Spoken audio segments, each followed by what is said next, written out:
There have been a lot of changes to Michigan's no-fault law since 2019. Those changes affect everyone who buys car insurance in Michigan, so I'm here today to give you a refresher. My goal today is to explain no-fault in a practical way. Hi, I'm Muthu Veerappan. I'm a criminal defense and civil litigation attorney here in Michigan, and I help people fight for their freedom and protect their future. People buy no-fault coverage to protect themselves and their family in the event they are injured in an automobile accident.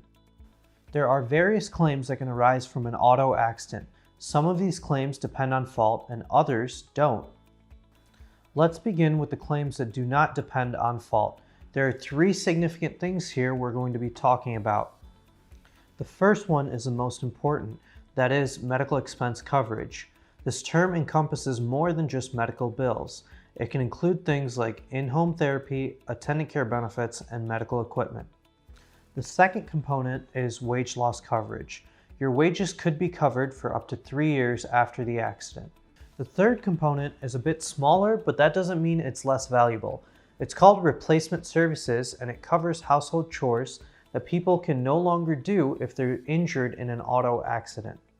So those are the three big areas, medical, wage, and chores, that fall under this umbrella we call no-fault coverage. People are able to access these benefits regardless of fault, but this depends on the choices they make when they're buying no-fault coverage. There's still the question of how the changes in the law impacts your choices when it comes to buying no-fault coverage. There was a big change in the summer of 2020. Before 2020, everyone was required to buy a form of no-fault coverage, which was different on the medical expense side. Specifically, the medical expense side had an unlimited amount of coverage, which means that there was no limit in dollar cents. Sometimes attorneys refer to this as unlimited PIP, which stands for Personal Injury Protection Benefits. This was the system for almost 40 years, but everything changed in 2020. People are now able to choose a dollar amount that is less than unlimited. This sounds great in theory when you consider all the potential discounts you could receive on auto insurance. However, in practice, it could have different consequences.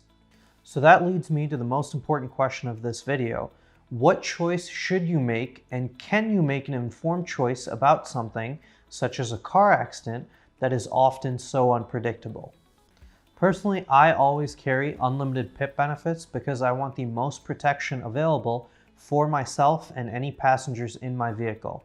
I never want my family to feel the burden of high medical expenses. But everyone is different. Often, the PIP or medical expense coverage limits are $500,000 or $250,000. Depending on the auto insurer, they may allow lower limits, and they may even allow you to opt out of PIP entirely.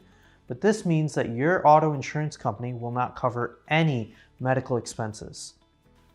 So people on Medicare can opt out entirely. People on Medicaid might choose a $50,000 coverage level.